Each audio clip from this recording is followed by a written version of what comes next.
আজ না ঘুম থেকে উঠতে অনেকটাই লেট হয়ে গেছিলো, তো কি করব বলো, দেরি হয়ে গেছে। তো কাল রাতে সেরকমভাবে অ্যালার্মটা দেওয়া হয়নি তাড়াহুড়োর কারণে, তো সেই কারণে আমার ঘুম থেকে উঠতে অনেকটা দেরি হয়ে গেছে। আর যার একার সংসার তারা জানোই যে ঘুম থেকে উঠতে দেরি হইলে কি মানে কাজের কতটা দেরি হয়ে যায়। তো আমি এখানে এই জন্য তাড়াহুড়ো করছিলাম যে একেই অনেক দেরি হয়ে গেছে, তার উপরে আবার এত ঠান্ডা ছিল কি আর বলবো, ঘুম তো ভাঙতেই যাচ্ছিল না। তবুও কি করব বলো, আমাদের তো রুটিন, আমাকে তো উঠতেই হবে। তো বাইরে বেরিয়ে দেখছিলাম যে প্রচণ্ড পরিমাণ কুয়াশা ছিল, মনে হচ্ছিল যেন একেবারে ভোরবেলা। তো তখন ভোর আর ছিল না, প্রায় অনেকটাই সকাল হয়ে গেছিলো। তো আজকে আর আমি তাড়াতাড়ি উঠতে পারিনি। আর জানোই তো সকালবেলা না উঠলে সমস্ত কাজ এলোমেলো অগোছালো হয়ে যায়, সময়ের ওপর তো কোনো কাজ করতেই পারি না।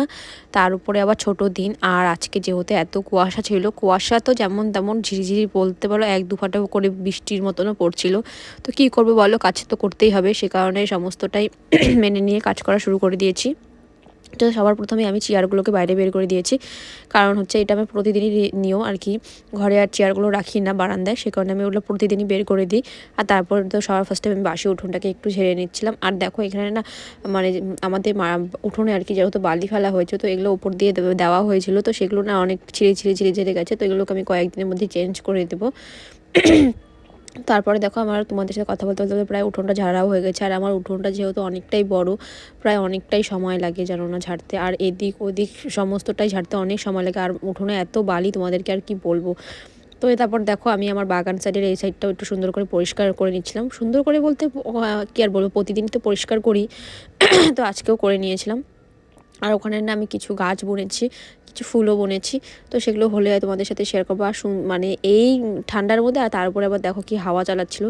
তো তারপরে সোজা চলে এসেছিলাম গ্যাসটা মুছতে। আমি ঘুম থেকে উঠে আর কি সব কিছু আগে মুছে নিই, যেমন গ্যাস, টেবিল, যা যা থাকে আমি সব কিছু একবারে পরিষ্কার করে তারপরে আর কি যা কাজকর্ম করি, মানে আমি বাসি কাজটা আগে সম্পূর্ণভাবে ক্লিয়ার করে নিই, তাহলে না আমার আর ভালো লাগে না যে রান্না বান্না করতে। তো আমি এখানে দেখো গ্যাসের টেবিল সম্পূর্ণ মুছে দিচ্ছিলাম। আর এখানের পর্দাগুলো না আমি একটু খুলে নিয়েছিলাম ধোয়ার জন্য, অনেকটা দিন হয়ে গেছিলো, তো সে কারণে আমি ওগুলো সব খুলে রেখেছিলাম। তা দেখতে কেমন একটা বাজে দেখাচ্ছে, কিন্তু কী করবো বলো, ওকে খুলে দিয়েছিলাম, তাই বলে তো আমি ভিডিও না বানালে তো আর হবে না, না। তো এগুলোকে আমি আবার লাগিয়ে দেবো আজকে, একটু শুকনো হলে আমি এগুলোকে সুন্দর করে লাগিয়ে দেবো। আর এখানে দেখো এক এক করে আমি সমস্তটা মুছে নিচ্ছিলাম। আর এই ঠান্ডার মধ্যে আর কি জল ধরতে কি বলবো, আর ভীষণ কষ্ট, কিন্তু কি করবো বলো, করতে তো হবেই। এরপরে দেখো আমি আমার রান্নার জায়গাটা সুন্দর করে পরিষ্কার করে নিয়েছি। আর আমি যেহেতু আমার বারান্দাতেই আমার রান্নাঘরটা, তো সেই কারণে আমার ঘরের থেকে বেশি একটা ডিস্টেন্স না। আর দেখো আমার যেহেতু একার হাতে সমস্তটা, তো আমার একার কাজ করে উঠতে অনেকটাই কষ্ট হয়, কিন্তু কি করবো বলো, কাজ তো করতেই হবে। আর আমার সংসারের এই কাজগুলো করতে না কষ্ট হলেও কিন্তু বেশ ভালোই লাগে। সুন্দর করে সাজিয়ে গুছিয়ে নিজের সংসারটাকে নিজের হাতে সুন্দর করে সাজিয়ে গুছিয়ে নিতে না কার নাই বা ভালো লাগে, কোন মেয়েরই বা ভালো না লাগে বলো। তো আমি আমার নিজের মতো করে সারাদিন কাজ করতে থাকি, সারাদিন বলতে যতটুকুন আর কি কাজের সময় থাকে। আর কাজ হচ্ছে এমন একটা জিনিস, সেটা কোনো দিনই শেষ হয় না। তুমি যত করবে তত কাজ দেবে, চলেই আসে কাজ, সারাদিনে কোনো সময়ের জন্য শেষ হয় না। তাও আমি চেষ্টা করি দুপুরের মধ্যে কাজটা কমপ্লিট করা, তারপর আমি ভিডিওগুলোকে বসে বসে এডিট করি। আর ঘুম তো নেই, ঘুম একবারে মানে কি বলবো, আর সেই রাতে কিছু কিছু সময় আমার রাতের বেলাও ভিডিও এডিট করতে লাগে। তারপরে দেখো আমি এখানে যে গাছগুলো বুনেছি সেখানে আমি একটু জল দিচ্ছিলাম, ডেইলি দিই, সেটা আর দেখানো হয় না, তো আজকে ভাবলাম চলো দেখাই। তো একেই তো দেরি হয়েছে, তার উপরে আবার কি বলবো, আর একটু না হয় দেরি হোক, কিছুই হবে না। তো তারপরে দেখো এখানে আমি গাছগুলো বুনছিলাম, সেই গাছগুলোতে আমি জল দিচ্ছিলাম। আর পিছনে না ফুল গাছগুলোর পিছনে একটা লাউ গাছ হয়েছিল বেশ সুন্দর, তো সেটারও একটা জানলা বানাতে লাগবে। তো সেটাই আমি ভাবছিলাম যে কবে জানলাগুলো বানানো যায়, তো একদিন সময় করে জানলাগুলোও বানিয়ে দেবো। আর এখানে আমার কী কী গাছ আছে সেগুলো আগে ভালোভাবে হোক, তারপর আমি তোমাদেরকে দেখাবো। তো তারপরে কালকের যে জামাগুলো ছিল, আর এখনকার শীতের দিনে জানোই যে একদিনে কোনো দিনই জামা কাপড় শুকায় না, মানে যেদিন সকালে ধুলেও তার মানে ওই দিন তো ভেজা থাকেই, তার পরের দিন আমাকে সেগুলোকে শুকোতে দিতে হয়। তোমাদের কার কার সাথে এরকম হয় অবশ্যই আমাকে জানিও।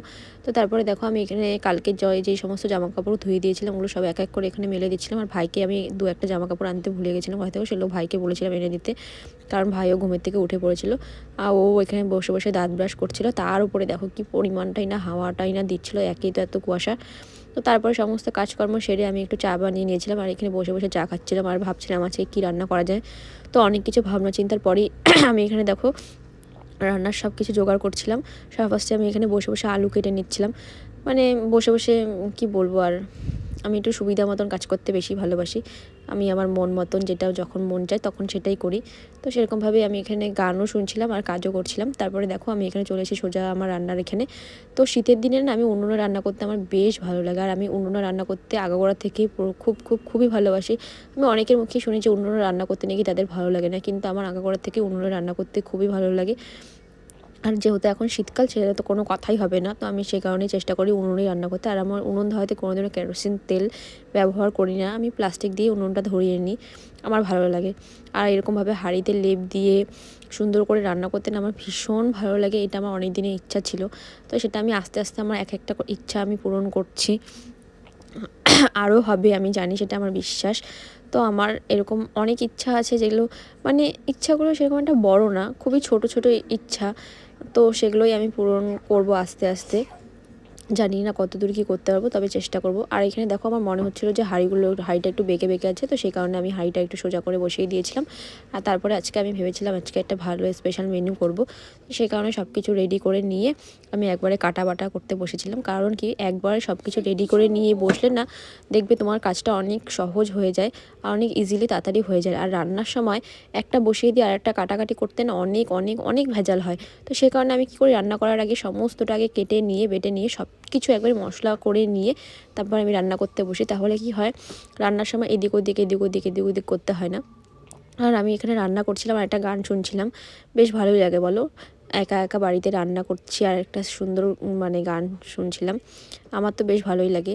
তোমাদের কার কার গান শুনতে ভালো লাগে আমাকে অবশ্যই বলো, আমার তো বেশ ভালো লাগে। তারপরে দেখো আমার এখানে মানে তোমাদের সাথে কথা বলতে বলতে অনেকটাই প্রায় সবজি কাটা হয়েই গেছিলো। তো আজকে আমি ভেবেছিলাম করব, হঠাৎ করেই মানে বসে বসে চা খাচ্ছিলাম আর ভেবেছিলাম যে আজকে একটা কিছু স্পেশাল বানানো যাক, কারণ আজকে ওয়েদারটা খুবই খারাপ ছিল। তো অনেক কিছু ভাবার পরেও আজকে আমি ভাবলাম যে চলো আজকে একটু পোলাও আর ডিমের কারি করা যাক। তো আজকে আমার সাথে একটা ইনসিডেন্ট ঘটে যায়, সেটা হচ্ছে যে আমি পোলাওটা করতে গিয়ে জানি না পোলাওটা কীরকম একটা যেন হয়ে যায় বাজে, দেখতে যেন কেমন একটা ছিল, কিন্তু খেতে বেশ টেস্ট হয়েছিল। অনেকে দেখবে যে দেখতে বাজে হলেও কিন্তু ওটা দেখতে মানে খেতে অনেক টেস্ট হয়, এরকম একটা ব্যাপার হয়েছিল। তো আমারও দেখে প্রথমে ভালো লাগেনি পোলাওটা, তারপরে খেয়ে দেখলাম যে না ভালোই হয়েছে। আজ তাহলে আসি।